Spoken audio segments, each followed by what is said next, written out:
last time you were here, we literally chatted about whether or not there would be a movie. We were celebrating the museum, I guess, experience you would call it, like the touring Downton Abbey. Mm-hmm. And you said, I don't know, maybe. It sounds like a good idea. Were you acting? Were you just lying to me? Yeah, Did you know? I was. Yeah. Well, no, put it this way. We'd been talking about it for a while since the series was coming to an end. And so for the last 2 seasons, there'd been chat about it. And so I think when the last time I saw you, it was still a babe in arms, if you like, and hadn't got out of its cot yet. But you know, then luckily the planets aligned roughly this time last year, and we shot it for over 10 weeks. Yeah. Oh, such a short.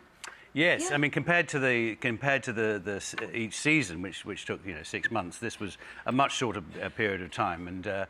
But it was. There were times we thought it was never going to happen because trying to wrangle such a big cast back together. So full credit to the producers for managing to do it. It's like herding cats. I would imagine. There's so many. Yeah. They're all over. Right, it's scattered to the ends. Yeah.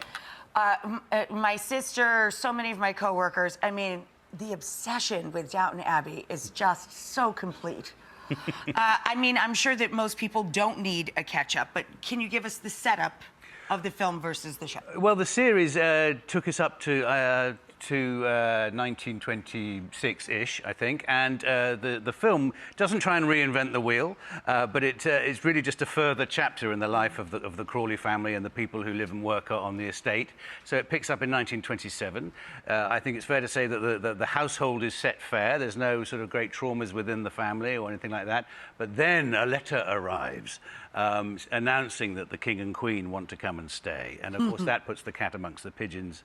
And it's quite a clever sort of storyline, really, or an idea, because it's something that affects everybody in the household, both upstairs and down. And downstairs. And everyone has to put on a good show for the royal visit. But having said that, you don't need to have seen the TV show to go to the film, right? To the film. It stands alone because the relationships are so clearly etched, the hierarchies within the sort of social structure of the house and indeed within the family, both upstairs and down, is very clearly delineated. In fact, I was talking to someone the other day who came to see the movie in Britain and then has now gone back to start watching the series. In reverse, yeah, right? Well, whether they're going to go backwards 6, 5, 4, 3, 2, 1, I don't know. That would be a bit stupid.